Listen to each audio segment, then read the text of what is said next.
বিশ্ব নবী সাল্লাল্লাহু আলাইহি ওয়াসাল্লাম খাদিজাকে ডাক দিলেন, বলেন, ও স্ত্রী, ও বিবি, আমার কাছে আসো, তোমার জন্য সুসংবাদ দুইটা। এক নাম্বার সুসংবাদ, আল্লাহ তোমাকে নিজেই সালাম দিয়েছে। দ্বিতীয় নাম্বার সুসংবাদ, খাদিজা, আল্লাহ তাআলা তোমার জন্য নিজেই জান্নাতের মধ্যে একটা মণি মুক্তা দিয়ে একটা জান্নাত তৈরি করেছেন। ও নবীর উম্মতের দল, বিশ্ব নবী সাল্লাল্লাহু আলাইহি ওয়াসাল্লাম যখন এই ঘোষণা, এই সুসংবাদটা খাদিজাকে যখন দিলেন, খাদিজা আনন্দ হওয়ার কথা কতক্ষণ, ঠিক কিনা? আনন্দ না হয়ে খাদিজা কান্না করেন। বিশ্ব নবী সাল্লাল্লাহু আলাইহি ওয়াসাল্লাম বলেন, ও বিবি, আল্লাহ তোমাকে সালাম দিয়েছেন, তোমার তো খুশি হওয়ার কথা। তুমি দুনিয়া থেকে জান্নাতের সুসংবাদ শুনেছো, তোমার তো খুশি হওয়ার কথা, তুমি কেন কান্না করো? বিশ্ব নবী সাল্লাল্লাহু আলাইহি ওয়াসাল্লাম একবার, দুইবার, তিনবার বলার পর আম্মা জান হযরত খাদিজাতুল কুবরা রাদিয়াল্লাহু তাআলা আনহা বলেন, ইয়া রাসূলুল্লাহ, ইয়া হাবিবাল্লাহ, আল্লাহ আমাকে সালাম দিয়েছেন, আমি চিন্তা করে গিয়েছি, আমি চিন্তা করতেছি কিভাবে এরকম শুকরিয়া আদায় করলে আল্লাহ তাআলার সালামের জবাব হবে। ও নবীর উম্মতের দল, আল্লাহর গোলাম, অনেক কথা রে মুসলমান, আল্লাহর গোলাম। বিশ্ব নবী সাল্লাল্লাহু আলাইহি ওয়াসাল্লাম, বিশ্ব নবী সাল্লাল্লাহু আলাইহি ওয়াসাল্লাম খাদিজাতুল কুবরা রাদিয়াল্লাহু তাআলা আনহা এইভাবে কান্না করতেছেন। যখন কালেমার দাওয়াত দেন, বাহিরে নবীর চাচা আবু তালেব তাকে এরকম ছায়ার মধ্যে হেফাজত করে রাখতেন, আর ঘরের মধ্যে তাকে এরকম ভাবে সান্ত্বনা দিতেন আর বলতেন, ইয়া রাসূলুল্লাহ, আমার প্রাণের স্বামী, আপনি কষ্ট পাবেন না, আপনি চিন্তা করবেন না, আপনার উপরে যারা এরকম অত্যাচার নির্যাতন করতেছেন, এমন একটা সময় আসবে তারাই আপনার হাতে কালিমা পড়ে মুসলমান হয়ে যাবে। ও মুসলমান, আল্লাহর গোলাম, কিন্তু দুঃখের বিষয়, নবুয়তের 11 বছরের মাথায় এই দুইজন মহান ব্যক্তি, আবু তালেব, আম্মা জান হযরত খাদিজাতুল কুবরা রাদিয়াল্লাহু তাআলা আনহা, অল্প কিছু দিনের মধ্যে ব্যবধানে তারা দুইজন ইন্তেকাল করেন। নবীজি আরো মর্মাহত হয়ে গেলেন। ও মুসলমান, আল্লাহর গোলাম, কাফিররা আরো নির্যাতন শুরু করে দিল। বিশ্ব নবী সাল্লাল্লাহু আলাইহি ওয়াসাল্লাম মক্কা থেকে তায়েফে চলে গেলেন। অনেক আশা নিয়ে গেলেন। তিনি চিন্তা করেছিলেন তায়েফবাসীরা আমাকে আশ্রয় দিবে, কিন্তু তায়েফেরা বিশ্ব নবী সাল্লাল্লাহু আলাইহি ওয়াসাল্লামকে আশ্রয় দিলেন না। আশ্রয় তো দিলেন না, বরং তায়েফের যুবকেরা বৃষ্টির মতন পাথর মেরে বিশ্ব নবী সাল্লাল্লাহু আলাইহি ওয়াসাল্লামকে এরকম রক্তরঞ্জিত করে দিল। বিশ্ব নবী সাল্লাল্লাহু আলাইহি ওয়াসাল্লাম উপরে এত অত্যাচার নির্যাতন যে আল্লাহ সহ্য করতে পারেন নাই। আল্লাহ তাআলা ফেরেশতা জিবরাইলকে পাঠিয়ে দেন আর বলে দেন, ও ফেরেশতা জিবরাইল, যাও আমার প্রিয় হাবিবকে বলে দাও, আমার হাবিব যদি বলে তোর এই 1 সেকেন্ডে, এই মুহূর্তে তায়েফবাসীকে আমি ধ্বংস করে দেব। ফেরেশতা জিবরাইল আলাইহিস সালাতু ওয়াস সালাম এই কথা বলার পর বিশ্ব নবী সাল্লাল্লাহু আলাইহি ওয়াসাল্লাম ফেরেশতা জিবরাইলকে বললেন, ও ভাই ফেরেশতা জিবরাইল, এই তায়েফের যুবকেরা আজ তারা বোঝে না আমি কে, না বুঝে আমাকে পাথর মারতেছে। আল্লাহ যদি তাদের ধ্বংস করে দেয়, আমি কালেমার দাওয়াত কাদেরকে দেব? এমন একটা সময় আসবে তারা বুঝবে আমার হাতে কালেমা পড়ে মুসলমান হয়ে যাবে। ও মুসলমান, আল্লাহর গোলাম, নবীর উম্মতের দল, ও কলিজার টুকরা যুবক, বিশ্বনবী সাল্লাল্লাহু আলাইহি ওয়াসাল্লাম তায়েফ থেকে আবার মাতৃভূমি মক্কায় চলে আসলেন। বিশ্বনবী সাল্লাল্লাহু আলাইহি ওয়াসাল্লামের চাচাতো বোন উম্মে হানির ঘরে এরকম অবস্থান করতেছেন।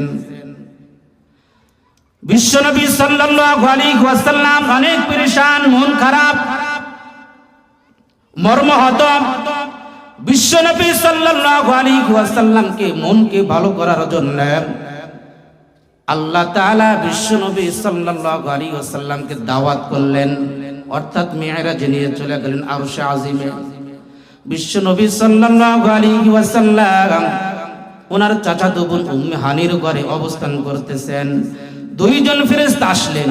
দুইজন ফেরেশতা আসার পর বিশ্বনবী সাল্লাল্লাহু আলাইহি ওয়াসাল্লাম ওই উম্মে হানির ঘর থেকে এক টান দিয়ে বাইতুল্লাহ, ওই বাইতুল্লাহর পাশে জমজম কূপের পানি আছে, ওই জমজম কূপের পাশে এরকম নিয়ে গিয়ে বিশ্বনবী সাল্লাল্লাহু আলাইহি ওয়াসাল্লামের সিনা মোবারক এরকম ভাবে চাক, এরকম ভাবে সিনা মোবারক এরকম ভাবে করলেন, বিতরণ করলেন, সিনা চাক করলেন, অর্থাৎ তার ওই অন্তর থেকে কলব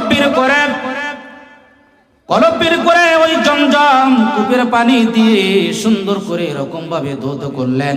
অনেক কথারে মুসলমান আল্লাহর গোলাম, ওখান থেকে বিশ্বনবী সাল্লাল্লাহু আলাইহি ওয়াসাল্লাম একটা বাহন, বরাক নামে একটা বাহন, ওই বাহনে চড়াইয়া এক টান দিয়ে বাইতুল মুকাদ্দাসে নিয়ে আসলেন। ও মুসলমান আল্লাহর গোলাম, নবীর উম্মতের দল, ওই বাইতুল্লাহ থেকে ওই ফিলিস্তিন বাইতুল মুকাদ্দাস আসার পথে অনেক ঘটনা ঘটে যায়। বিশ্বনবী সাল্লাল্লাহু আলাইহি ওয়াসাল্লাম অনেক কিছু দেখতে পান রে মুসলমান আল্লাহর গোলাম। বিশ্বনবী সাল্লাল্লাহু আলাইহি ওয়াসাল্লাম বলেন, ও পৃথিবীর মানুষ, আমি যখন বাইতুল্লাহ থেকে বাইতুল মুকাদ্দাসে যখন রওনা দিলাম, আমি আসার পথে দেখতে পাইলাম রাস্তার পাশে এক বৃদ্ধ এক ব্যক্তি বৈশা আছে। সে আমাকে ডাক দিল। ফেরেশতা জিবরাইল বলেন, ইয়া রাসূলুল্লাহ, আপনি ওই বৃদ্ধ ব্যক্তির কথা আপনি শুনবেন না, সামনে অগ্রসর হন। ও পৃথিবীর মানুষ, আমি আবার সামনে অগ্রসর হইলাম। আর বৃদ্ধ ব্যক্তির সাথে সাক্ষাৎ হয়ে গেল। সে আমাকে ডাক দিল। ফেরেশতা জিবরাইল বলেন, ইয়া রাসূলুল্লাহ, এই বৃদ্ধ ব্যক্তির কথা আপনি শুনবেন না, ভ্রুক্ষেপ করবেন না, আপনি সামনের দিকে অগ্রসর হন। এইভাবে আমি আবার সামনে অগ্রসর হইলাম। যাইতে যাইতে এক দল ব্যক্তির সাথে সাক্ষাৎ হয়ে গেল। তারা আমাকে সালাম দিল। ও মুসলমান আল্লাহর গোলাম, আমি ফেরেশতা জিবরাইলকে বললাম, ও ফেরেশতা জিবরাইল, এই যে প্রথম যে ব্যক্তি, বৃদ্ধ ব্যক্তি, এই ব্যক্তিটাকে আপনারা শুনবেন কি শুনবেন না? আবার যে দ্বিতীয় যে বৃদ্ধ ব্যক্তি, ওই ব্যক্তিটাকে আপনারা শুনবেন কি শুনবেন না? আবার এক দল ব্যক্তির সাথে সাক্ষাৎ হয়ে গেল। তারা কারা? তাদের নাম শোনা দরকার আছে না নাই? অবশ্যই বন্ধুরা মুসলমান আল্লাহর গোলাম, এই কথাটা এই হাতের মধ্যে রেখে দিলাম।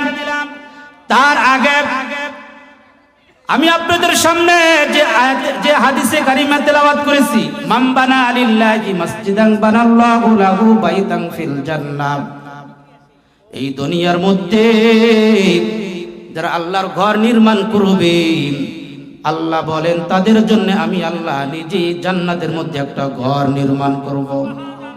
আমরা জান্নাত চাই কি চাই না?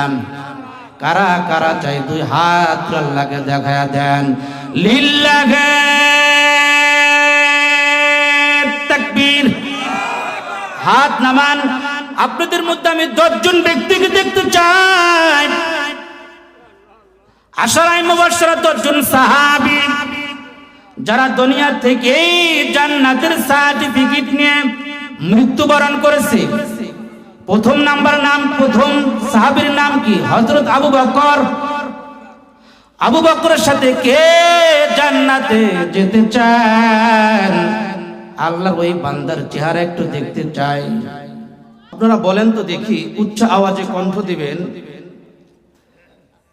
আমার আপনার প্রিয় নবী, বিশ্ব নবী মুহাম্মদুর রাসূলুল্লাহ সাল্লাল্লাহু আলাইহি ওয়াসাল্লাম যখন দুনিয়াতে আগমন করেন, এই দুনিয়াতে যখন শুভাগমন করেন, তখন ওই যুগ, ওই সময় কেমন ছিল? কোরআন হাদিস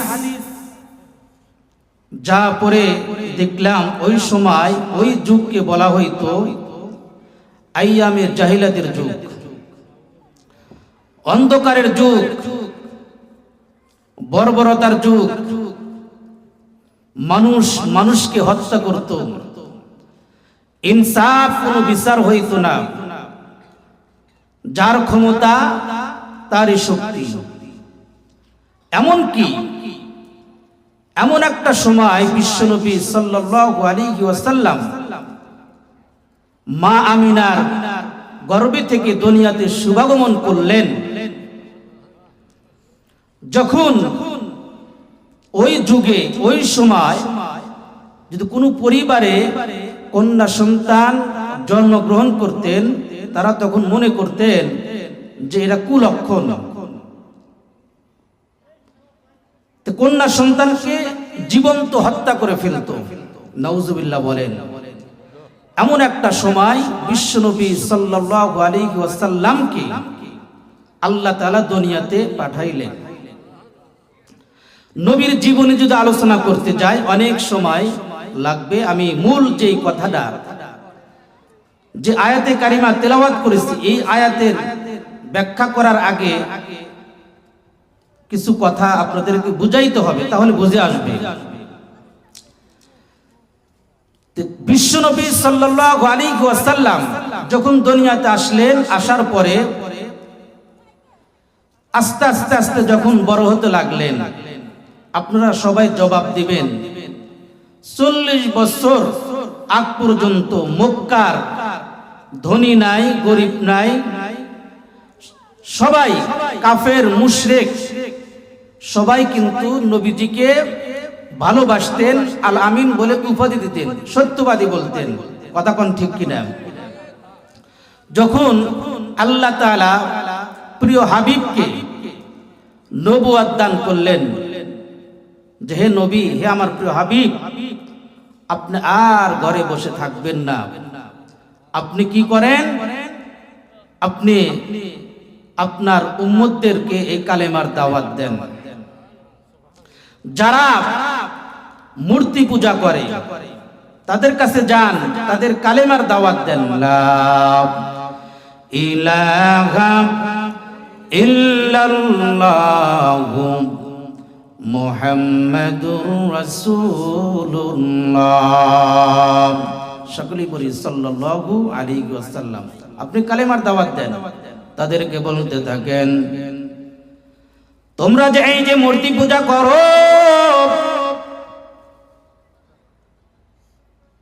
এই মূর্তি তোমাদেরকে সৃষ্টি করে নাই, এমন একজন তোমাদেরকে সৃষ্টি করেছেন, যিনি হায়াতের মালিক, যিনি মউতের মালিক, তিনি সব কিছুর মালিক, যিনি আসমান ও জমিন 6 দিনে সৃষ্টি করেছেন, তার উপর ঈমান নিয়ে আসম। আল্লাহ রাব্বুল আলামিন বলেন, ও আমার প্রিয় হাবিব, আপনি তাদেরকে জানায়া দেন, তারা যে মূর্তি পূজা করে, উপাসনা করে, তাদেরকে জিজ্ঞাসা করেন, আলাহুম আরজুলি ইয়ামশুনা বিহা আম লাহুম আইদি ইয়াবতিশুনা বিহা আম লাহুম আ'য়ুনি ইউবসিরুনা বিহা আম লাহুম আযানু ইয়াসমাউনা বিহা কুল উদউ শুরাকাআকুম থুম্মা কিদুনি ফালা তুনযিরুন।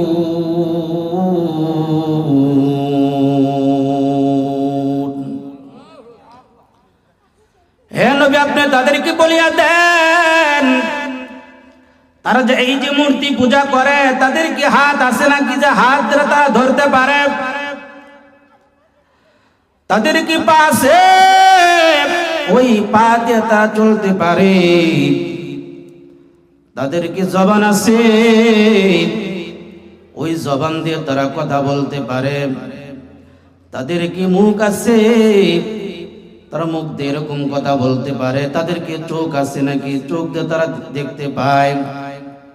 তাদেরকে বলেন, ও মুসলমান আল্লাহর গোলাম যুবকের দল,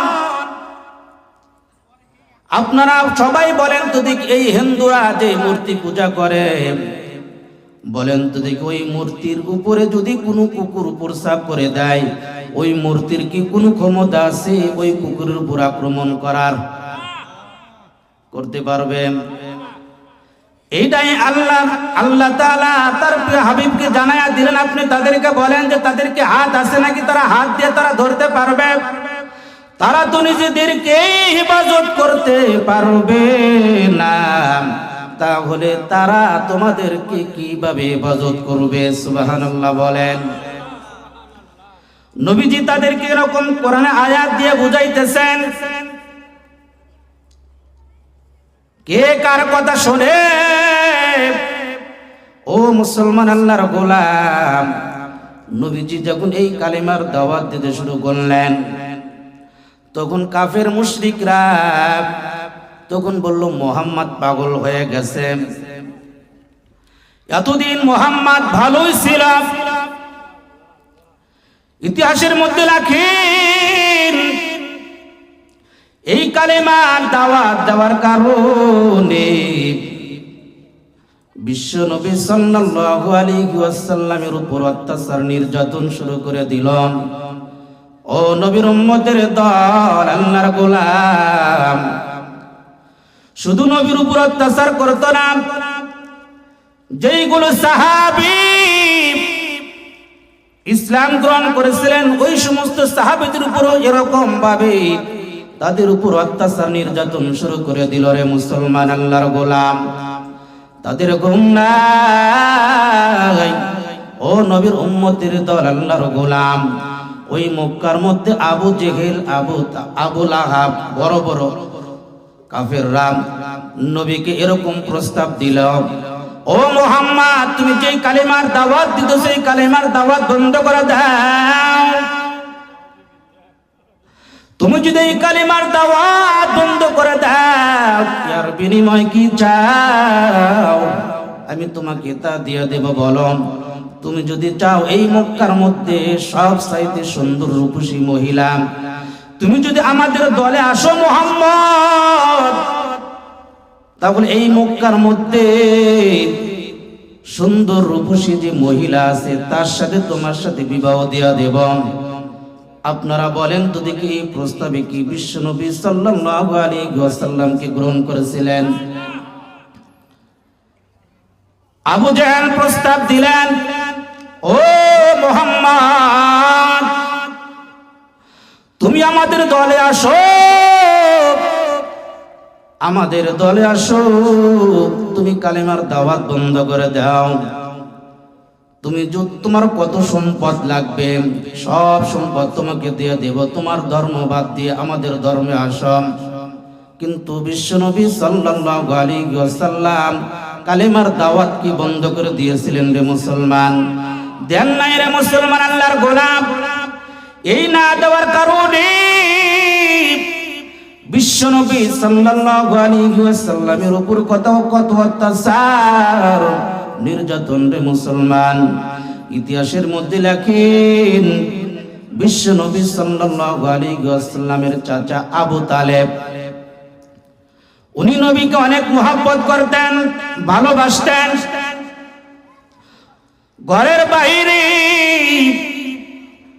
বিশ্বনবী সাল্লাল্লাহু আলাইহি ওয়াসাল্লামকে নবীর চাচা আবু তালেব তাকে এরকম ভাবে তার উপর ছায়া দিয়ে রাখতেন, কেউ যেন কোনো কিছু না করতে পারে। আর ঘরের ভিতরে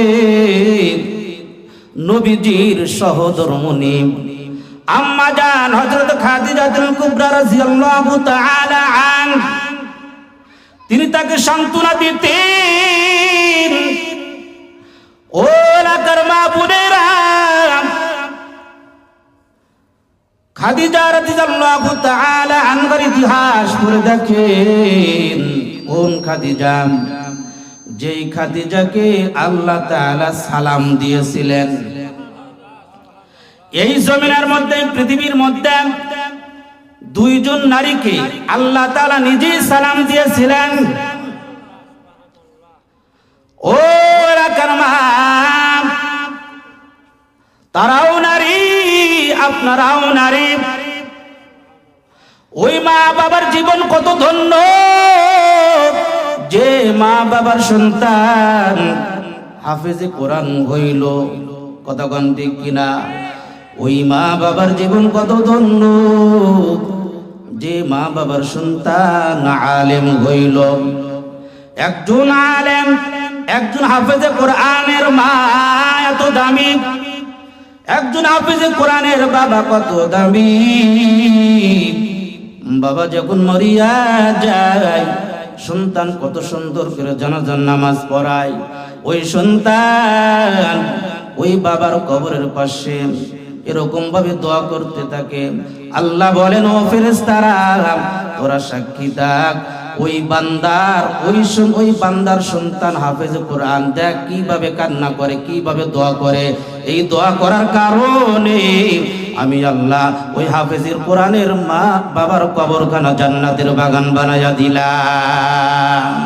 ইয়া ইলাহি তু মেরা মাবুদ হায়, ইয়া ইলাহি তু মেরা মাশুক হায়, ইয়া ইলাহি মুঝসে মুঝকো দূর কর, তাকে দেখো মুঝসে মুঝকো এক নজর। এরকম সন্তান দুনিয়াতে রেখে যাওয়া দরকার আছে না নাই? ও মুসলমান আল্লাহর গোলাম, আম্মা জান হযরত খাদিজাতুল কুবরা রাদিয়াল্লাহু তাআলা আনহা কেমন নারী ছিলেন, যে মক্কার মধ্যে সবচাইতে ধনী ছিলেন। নবীজির সাথে যখন বিবাহ হইলেন, বিবাহ হওয়ার পর ওনার যত সম্পদ ছিল সব সম্পদ আল্লাহর রাস্তায় দান করে দিলেন। ও মুসলমান আল্লাহর গোলাম, নবীর উম্মতের দান বিশ্ব নবী সাল্লাল্লাহু আলাইহি ওয়াসাল্লাম দিনের দাওয়াত দিয়ে ঘরে প্রবেশ করলেন। নবীজি খানা পিনা করবেন কয়েকদিন অনাহারে। বিশ্ব নবী সাল্লাল্লাহু আলাইহি ওয়াসাল্লাম বলতেছেন, ও খাদিজা,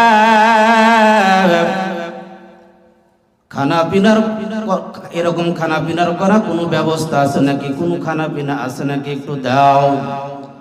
ও নবীর উম্মতের দল, আল্লাহর গোলাম আম্মা জান হযরত খাদিজাতুল কুবরা রাদিয়াল্লাহু তাআলা আনহা তিনি সামনে দস্তরখানা বিছানা দিলেন এবং খানা পিনার ব্যবস্থা করতেছেন।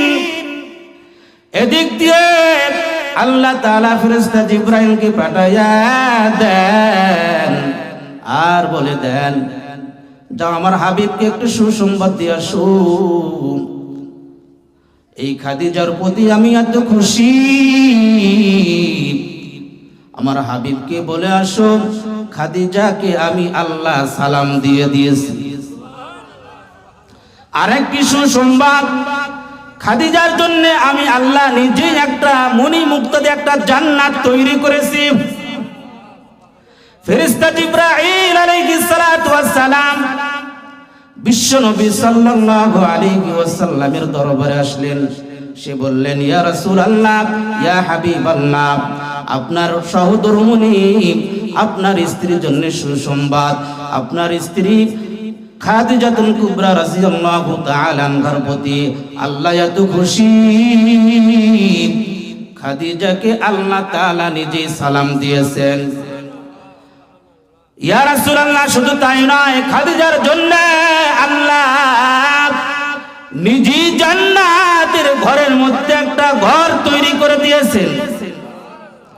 ও নবীর উম্মতের দল, আল্লাহর গোলাম, এই সুসংবাদ শোনার পর বিশ্ব নবী সাল্লাল্লাহু আলাইহি ওয়াসাল্লাম আনন্দিত, খুশি যে খাদিজার প্রতি আল্লাহ এত খুশি যে খাদিজাকে আল্লাহ তাআলা নিজেই সালাম দিয়েছেন। ও মুসলমান, আল্লাহর গোলাম, নবীর উম্মতের দল, ও এলাকার মা বোনেরা, তারাও নারী, আপনারাও নারী, তাদের জীবনে পুরো দেখেন তারা কেমন ভাবে জীবন যাপন করেছেন। আর আপনাদের যে চলাফেরা, আপনাদের ফেসবুক না চালাইলে ঘুম আসে না, কথা কোন ঠিক কিনা? আপনাদের টেলিভিশন না দেখলে আপনাদের ভালো লাগে না, আপনাদের পর্দা করলে ভালো লাগে না। ইতিহাসের মধ্যে লেখেন যে মুসলমান, আল্লাহর গোলাম, অনেক কথা এই প্রিন্টের মধ্যে আসতেছে। কয়টা কথা বলবো রে? মক্কার মধ্যে বলেন তো দেখি, বিশ্বনবী সাল্লাল্লাহু আলাইহি ওয়াসাল্লাম দুনিয়াতে আসার আগে আসমানে যত কিতাব আছে, সব কিতাবের মধ্যে নবীজির প্রশংসা আছে না নাই? তাওরাতের মধ্যে আছে না নাই? জাবুরের ভিতর আছে না নাই? ইনজিলের ভিতর আছে না নাই? সব আসমানি কিতাবের মধ্যে নবীজির চেহারা মোবারক কেমন হবে, নবীজির এরকম বরু মোবারক কেমন হবে, নবীজির দাড়ি মোবারক কেমন হবে, নবীজির চামড়া মোবারক কেমন হবে, সব প্রশংসা আছে না নাই? ও নবীর উম্মতের দল, আল্লাহর গোলাম, নবীজির মার নাম কি হবে, নবীজির পিতার নাম কি হবে, নবীজির দাদার নাম কি হবে, সব তাওরাতের কিতাবের মধ্যে আছে না নাই? ওই তাওরাত কিতাবের মধ্যে আসছে নবীজি যেই মহিলার, যে নারীর গর্ভে থেকে দুনিয়াতে শুভাগমন করবেন তার নাম হবে আমিনা। কি? আমিনা। কিন্তু আমিনার মধ্যে বলেন তো দেখি, এই একটা উদাহরণ দিলে ভালো বোঝা আসবে, এই ব্রহ্মকপালী অথবা এই ব্রহ্মকপালিয়ার মধ্যে আমিনার নামে মহিলা কি একজন? আরো আছে। কিন্তু যখন এই তাওরাতের মধ্যে আছে আমিনার গর্ভে দুনিয়াতে আখিরি জামানার পয়গম্বর আসবে, ওই মক্কার মধ্যে যত আমিনা আছে সবাই খুশি, জামার গর্ভে মনে আসবে। আপনারা সবাই সুশিক্ষিত মানুষ, বলেন তো দেখি, যে আমিনার গর্ভে বিশ্বনবী সাল্লাল্লাহু আলাইহি ওয়াসাল্লাম দুনিয়াতে শুভাগমন করবেন, ওই আমিনার চলাফেরা, কথাবার্তা, আমল আখলাক ব্যতিক্রম আছে না নাই? ও মুসলমান, আল্লাহর গোলাম, এইগুলো আলোচনা করতে গেলে অনেক কথা।